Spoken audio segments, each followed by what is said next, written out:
Hi, everyone. Good afternoon. Here, we're so thrilled to be talking about the role of guilds and communities in the future of Web3 gaming ecosystem. And here with me today, I have five lovely gentlemen. So I will first start with the introductions of each of you. Hi everyone, good afternoon. My name is Gabby, Dizon, co-founder of Yield Guild Games, YGG. In 2021, we started YGG to bring player communities to Web3 games. Hi everyone, good afternoon. Brendan, founder of Avocado Guild. We also started in 21 and basically started the guild for the purpose of introducing Web3 technology to the world, particularly emerging communities. Hi everyone. My name is Ishank. I am a member of the Elder Council and a co-founder at the Kratos Gaming Network. We started in Jan 23 and we are building one of the largest distribution platforms for Web3 games or Web2 games to access gamers. And for the gamers, we are building one of the largest and deepest on-chain reputation systems. Hi, it's Gabby, head of growth at GameSwift. So we're building an ecosystem for gamers. It consists of our launcher, a modular blockchain, and also the studio that is building the probably biggest future esport games in Web3 history, which is Star Heroes. And love to talk to you about gaming, esports, and how to bring the next billion users to Web3. What is up, guys? Yellow Panther here. That's my intro, by the way. And I'm just a gaming content creator. I love to be out here, supporting games, supporting guilds, supporting founders. So super happy to be here. And I think it's going to be a very interesting chat today. Thank you. Thanks so much for your introductions. Before we start going deep into the topics, I want to touch a little bit into the general sentiment of the market, since a lot of things are getting heated up, especially for Web3 gaming. What is 2024 like for you for Web3 gaming, since we're all so deep involved in Web3 gaming? Yeah, so I was at the Game Developers Conference, GDC in San Francisco, just a little bit over a month ago. And of course, crypto being obsessed with all kinds of liquidity. You hear about liquidity in DeFi. Now they're talking about a term called player liquidity, which simply means getting players into games. And this is something, of course, that we've been doing ever since we started. And even throughout the bear market, when I think a lot of people kind of lost faith in the guild model, we've doubled down, continued building community, and now built technology on top with the platform that we're doing. So yeah, now we're out of the bear market and a lot of these games are launching, and then everybody needs player liquidity. So suddenly everyone needs players. In 21, when the guilds were first formed, or 2020 for Gabby, there was a lot of talk around solving technological issues with tooling, infrastructure, how do I lend my NFT, all of this educational stuff. As a guild, we actually assisted a lot of Southeast Asia in onboarding into this technology. How to use a wallet, what is an NFT, how does this impact your life? And it just so happened that, with COVID, we were helping a lot of people, and it was a perfect timing for us. Fast forward to 2024, post-bear, we don't talk about these issues anymore with technology. Like, how do I lend out my NFT? What's with these infrastructure? The thing is, these have all kind of been solved already. So one thing has changed though. Previously, a lot of these guild models relied quite heavily on the way the games were designed. Nowadays, the guilds have actually developed a lot of their own technology. We've evolved the way that we've approached user acquisition, and even the way that we've built communities. So that's the kind of movement forward.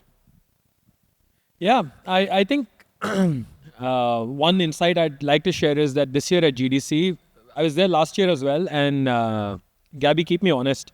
Last year at GDC, a lot of Web3 games were talking about how do we grow within the Web2 gaming community, whereas in 24 GDC, a lot of Web2 games are back talking to us about... Yeah, it's quite reversed, right? Yeah, it's absolutely the opposite, right? They're again back to probably early 21, early 22, where they're again starting to figure out how can they integrate Web3 elements in their game economy, right? So I would like to say we're back. I feel like this year we are actually going to be bridging these two worlds, the world of Web 2 and the world of Web 3, in a way that the player will finally they won't need to understand what we are here for, right? Like they would just have the blockchain integrated in that, and we will just call this digital assets back like in 2010 when everybody was playing World of Warcraft, right? And there was real economy behind that because like people are spending time, they want to get rewarded either in fun or like sometimes monetary incentives. So I feel like right now it's all going to be coming together because of we've been building for a couple of years already, and right now we're gonna see like the fruits of our labor.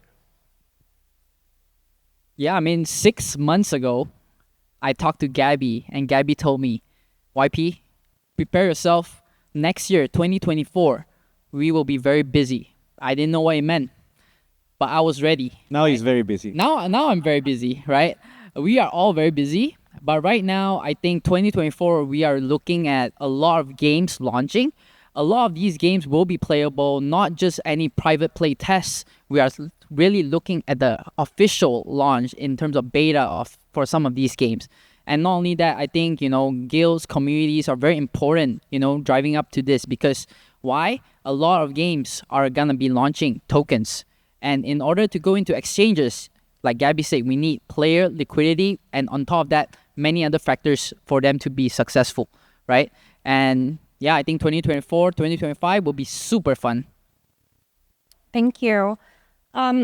This question is for Gabby. So you're about to launch on-chain guilds, right? What is it like, and how is it transformative for YGG? Yeah, so during the bear market, I think a lot of the market actually left guilds for dead. We thought that honestly it was pretty stupid because what is a guild except a group of people playing together with a common purpose, right? If you think of that as a principle, it will really never go away. And we've always worked like, I guess the biggest misconception of YGG is that it is a guild or it is the largest guild. It is not. We're actually a company, a tech startup that facilitates people to form guilds and then do things together, right? Using blockchain gaming, using Web3. And we wanted to build further infrastructure to help scale that. So that's where all the questing came from. We actually started work on our questing in 21. We started the Guild Advancement Program in 22 and issued our first soulbound token actually in 21, furthering the reputation and questing system. With on-chain guilds, it's about giving these guilds a way to have a permanent permanent entity on chain, which is actually not existed before. Guilds are managed maybe by guild leaders having their own wallet. They're using their own Discord, but there's no crypto primitive that serves guilds. And yeah, we want to create that.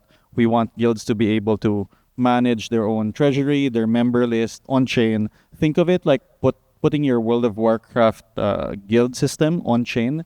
And that means that there'll be permanent entity, permanent reputation for guilds, and then also a treasury to manage it all.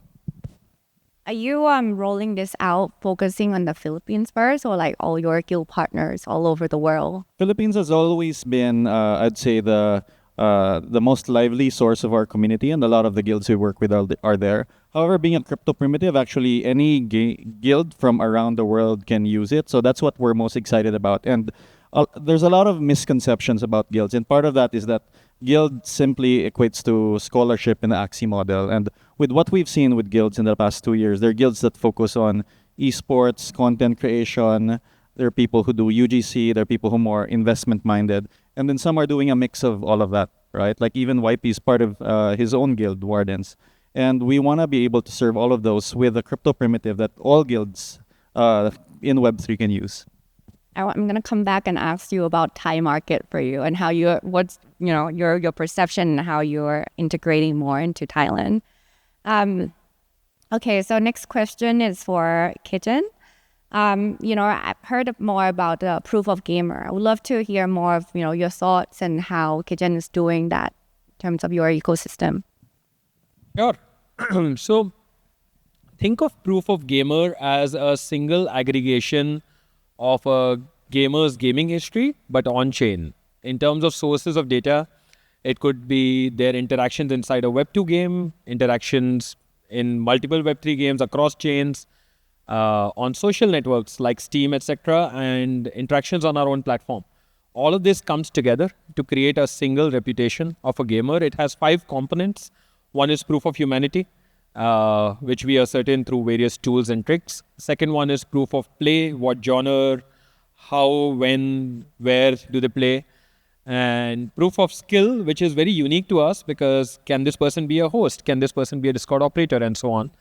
Proof of commerce, does this gamer pay inside a game? And lastly, proof of social network, do they have friends in gaming or not? So all these 5 components sort of combine together to create a single score called the proof of gamer score, which allows any new game that is looking for gamers to target the right cohort of users and solve for what we were discussing earlier, player liquidity, right? Yeah, by the way, I think what they're building is really cool. If they didn't build it, we would have to build it ourselves. But since they did, we don't have to. We'll just use it. Thank you, Gabby. Thank you. All right. And hopefully now that we built it, Gabby will use it as well, right? Across his guild protocol, because I believe that each guild could use a healthy proof of gamer score. Just remember, my gamer score is 100. Yes, always. Actually, you know what? You'll be the only one who will have a gamer score of 101. We'll just call it the Gabby level. So the God level ends at 100. But jokes aside, the proof of gamer score, we believe, can help any gamer monetize their time, skill, and most importantly, data. And this is our endeavor to use the principles of blockchain to truly bring back the power of data into the hands of users, which has today been totally taken away by centralized platforms such as Facebook, Google, and TikTok.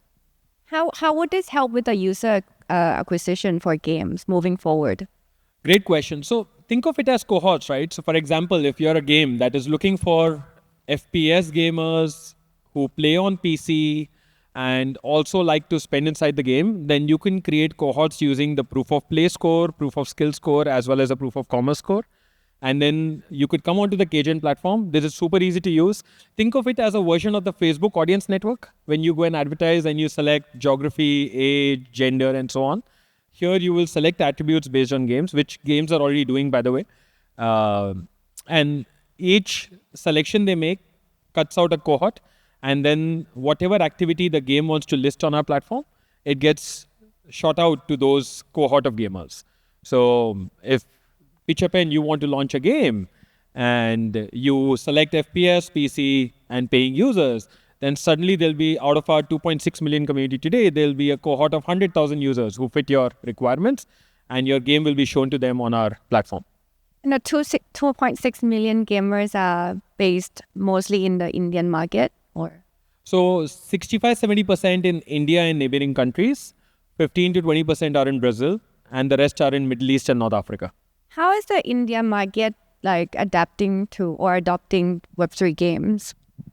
So we believe that gamers don't care about Web2 or Web3. Gamers care about games, right? So if we can make access inside a game easier for the gamers, which is what we're trying to do with our KGen app, right? Where you just log in with your mobile number, OTP, and then you're on the platform. So if you can make access super easy, gamers will come. And India has about 500 million gamers today, right? So that's a big number, larger than most countries' population.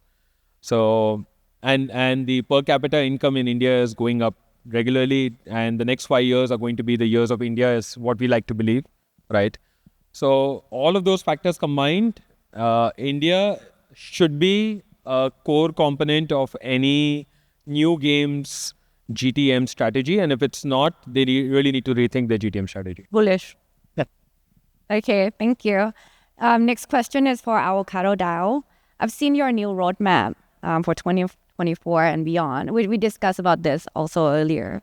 Can you share a little bit more of your initiatives and how you're planning this or how you see it, given the market is picking up really quickly and there's a lot of things happening as well?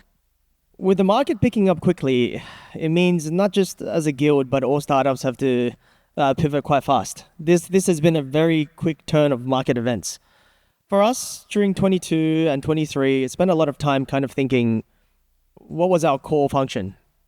And as a guild, as Gabby mentioned, when I break it all down, what we exist to do is essentially onboard users into the space, and that's through gaming.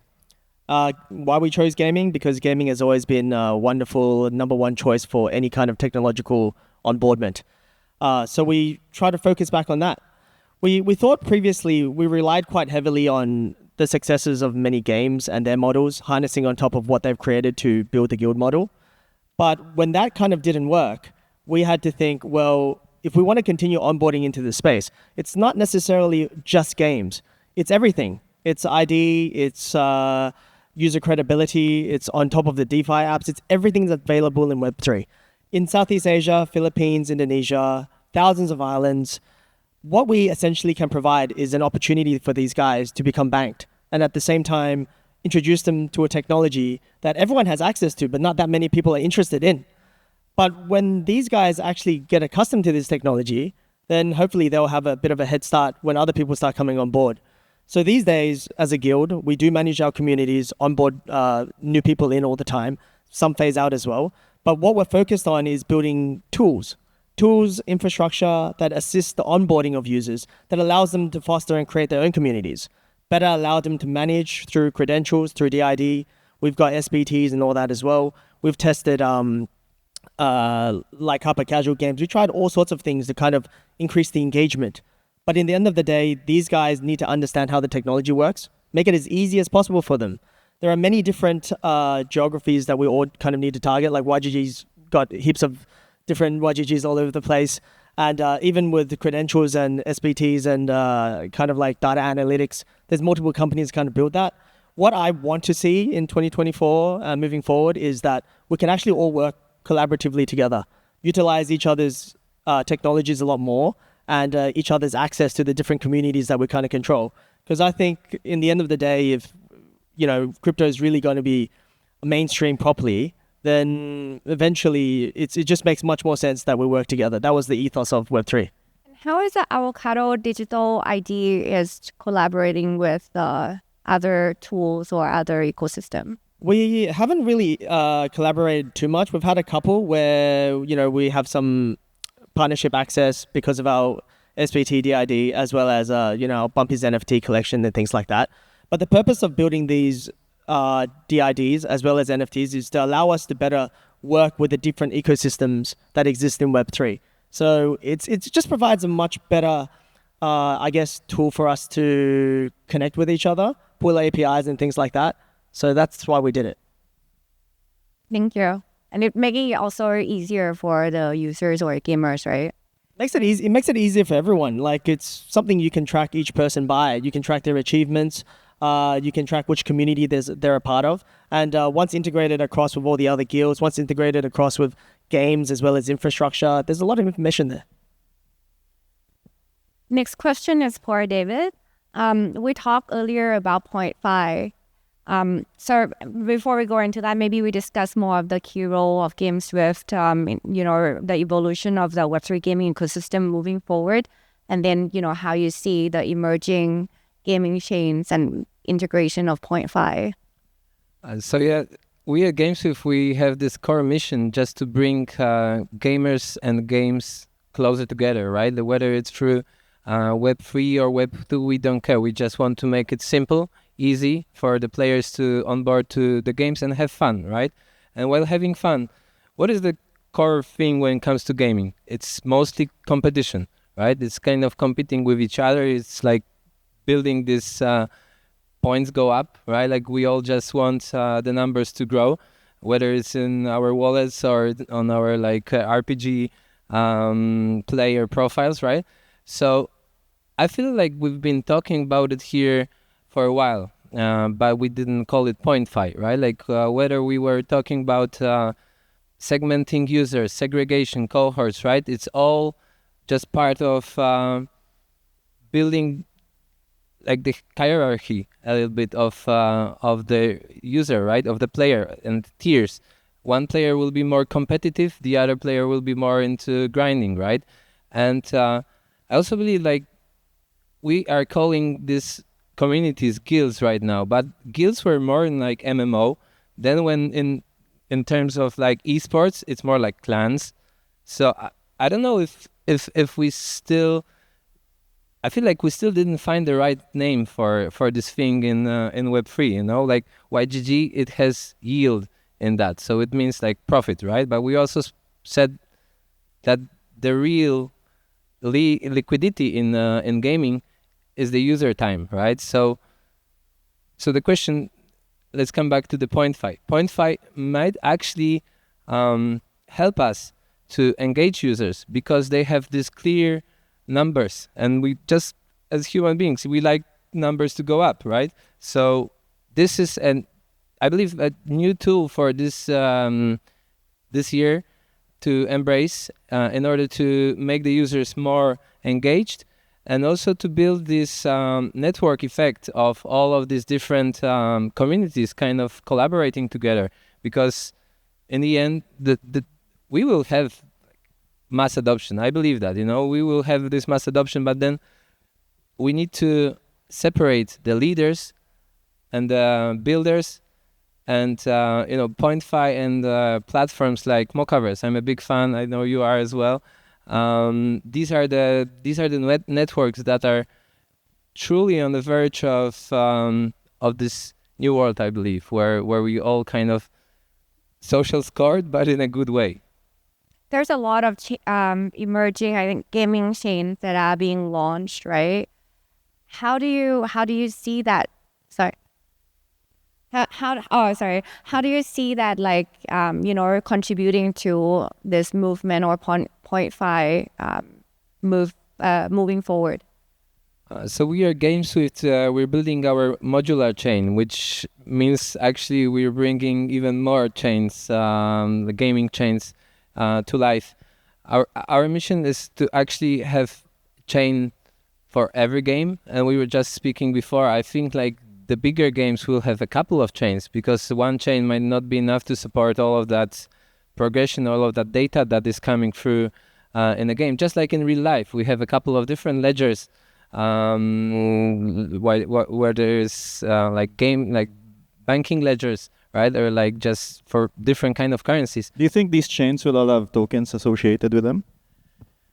I don't know. I think they will speak to each other, but not all of them will have their own tokens, because why? I think just the ones that are like in need of a token. I feel like more and more will be having these ecosystems that will have their own token, but the chains should just be speaking to each other, just like different tables in a database, kind of, right? Not all of the data in a data set needs to be like valuable, right? Some of them is just to help us to grow this.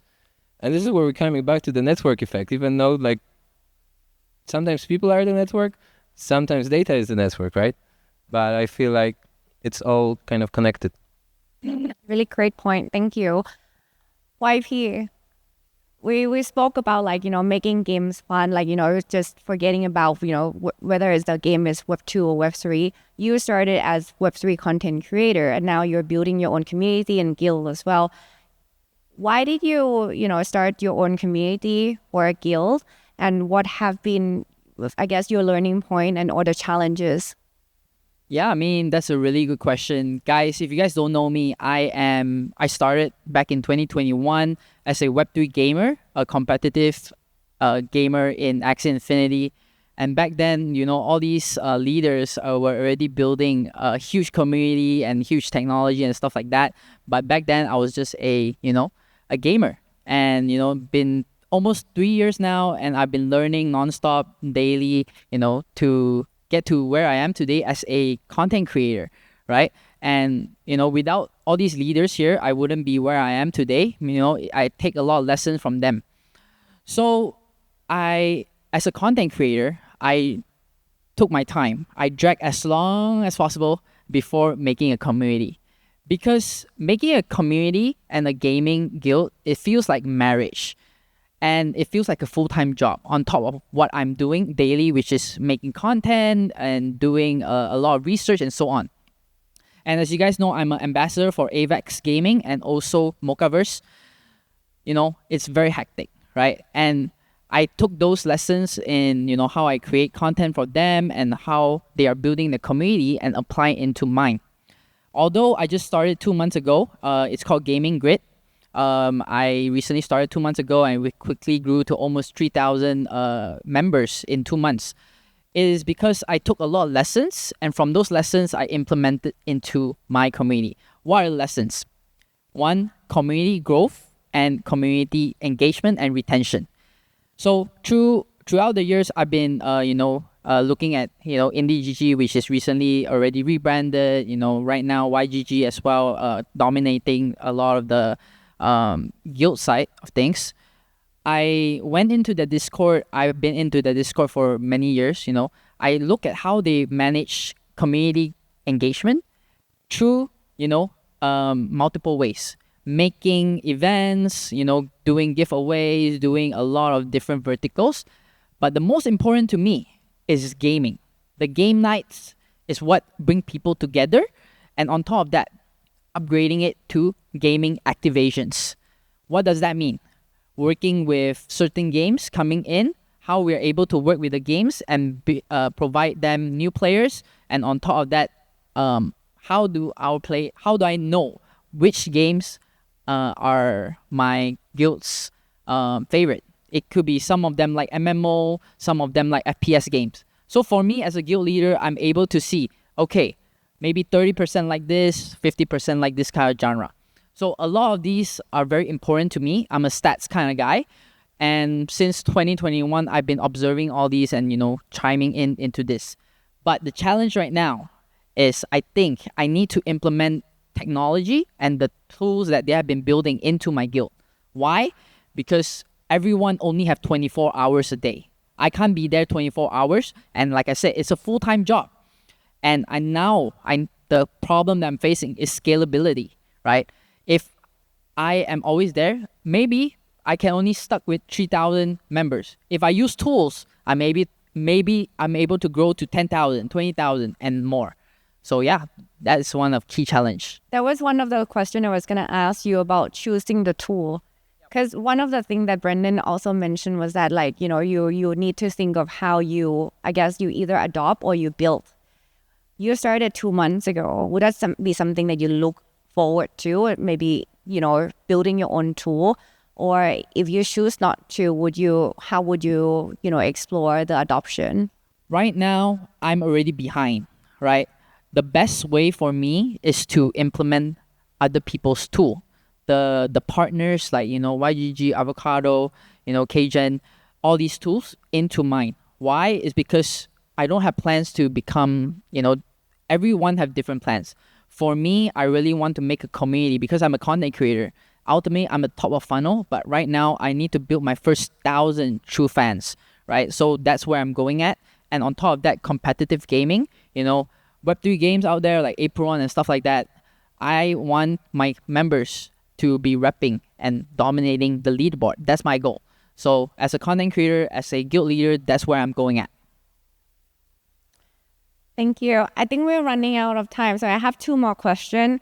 One was what I wanted to come back to is the Thai market because, we here in Thailand, Southeast Asia Blockchain Week brought us here together. And Thailand is, has always an exciting market for me. I've been chilling to all my friends. 36 million gamers, only 2.7% in Web3 games. How do you see the market? Has it been an exciting journey for you? I mean, since you got here, how do you plan to explore the market and so on? Yeah, we think there's a huge opportunity for growth here. Thailand is handled by our friends at WGG, the yellow shirts out there. And Tana, who's been part of our community since maybe 3 years ago, the first Axie manager for Thailand. Even then, he's been a very passionate member of our community for such a long time. I think Web3 games have really yet to hit mainstream in Thailand, but it's the biggest gaming market. It's the highest paying outside of Singapore. And if you look at some of the Korean MMOs from 20 years ago, Thailand has been like one of the largest markets for these in Southeast Asia, and a lot of these titles, I won't name them now, but a lot of these titles are going Web3. So it presents a very interesting opportunity for growth of Web3 games here in Thailand. Gabby's said a lot of what I wanted to say, but I'm very bullish on Thailand, Southeast Asia as well as just Thailand.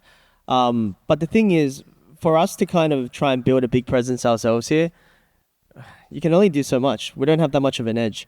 We're going to look for opportunities to work with WGG as well as yourself. And obviously we'll do our own activations here as well. Touching on the point of what YP said before, YP, you may not have the technical tools to help your guild scale, but you have certain advantages that guilds and games and plenty of other people don't have. So what I'm trying to highlight here is we can use what each other has to kind of work collaboratively. In the end of the day, it's about finding our own niche, pushing forward like a better future through crypto, allowing people to actually onboard in a more seamless way with the right tools, being introduced to the right games, and everyone can just review on all of this as well. So Thailand isn't the only market, but for now, I think it's a bit YP has a Riz. That's what he has that we don't.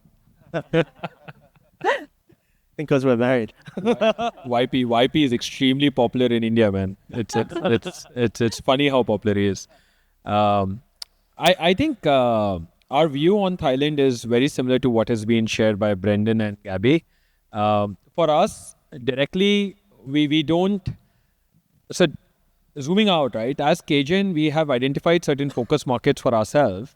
And those markets are South Asia, LATAM, and Middle East, and within LATAM, specifically Brazil, right? So for us, these markets are huge, and there's a lot for us to achieve there. So we love the Thai market. We love the quality as well as the quantity of gamers in this market. But for us, this is one of those areas which we are going to work through our partners, right? So Gabby, Irene, the folks over at YGG, VGG, right? The thought process is straightforward, right? We need to operate in a spirit of collaboration, and if everyone tries to do everything, nobody will end up achieving anything, right? So with that lens, it's a beautiful market, but for us, our access to this market is through our partners, and those partners could include orgs or could also include creators such as yourself, right? I just add one thing, because we at GameSwift, we focus on competitive part of Web3 and gaming and esports. So what I find the most fascinating about Bangkok and like about Thailand in general is the amount of esports cafes that are here. And I really feel, I've been in a couple of them, but I haven't seen anybody play Web3 game yet.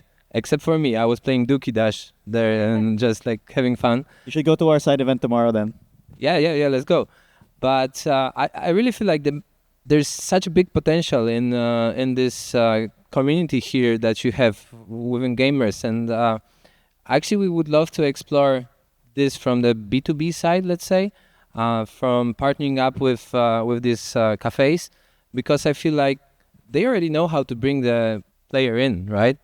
So I feel like we can just leverage each other's potentials here. Yeah, I think I want to jump back a bit, like on during the bear market, I helped a lot of games to, market and also help them in terms of strategy and stuff like that. And that's how they remember me, right? And right now, to be honest, C Blockchain Week is the first year. And I want to be here to support this entire ecosystem in Thailand. And hopefully, in a few years, they'll remember me.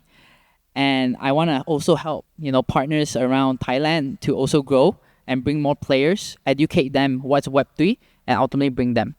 Because I'm a Web2, I watch a lot of Web2, Valorant and stuff like that. There is a huge market here in Thailand, and there's a lot of very entertaining content creators. But they do not know there's this opportunity, right? Sometimes the East is always behind in some of these things. But then right now, I think the East needs to step up and help all these Web2 gamers to come on board. Thank you. I'm very excited because, now you guys are here, and then I think presenting opportunities for local players or local communities is so important. I think we lost connections during the bear, and we were so active last cycle. So I think comes with my last question now, since we're running out of time, but I hope it ends the panel with a bang. A couple of years back, Axie Infinity took the world by storm by introducing, opportunities to players, gamers around the world. Now, with, what's happening or what's going to happen in the months or the year ahead, I want you each to give us a little bit of alpha of what games you're most bullish on, just so for our audience as well to, stay updated and then know where to navigate around. I'll cheat. I'll give two. I love Pixels and Parallel. Playing a lot of both right now. Yeah, Parallel is really popular, but for me, I think I'm very bullish on Ronin. Very, very bullish on Ronin, and I'm gonna throw Apron under, but like quite like those guys too. I see a lot of people vibing on Matrix Fire. I don't know if you guys have come across that game. It's on mobile, it's FPS, it's beautiful. So would love for you to check it out, and also all the games these guys mentioned. So for me, it couldn't be other answer than Star Heroes. I'm just gonna pitch our own thing here, but in the closed alpha, our players have had so much fun, but also have earned so much money through the airdrop.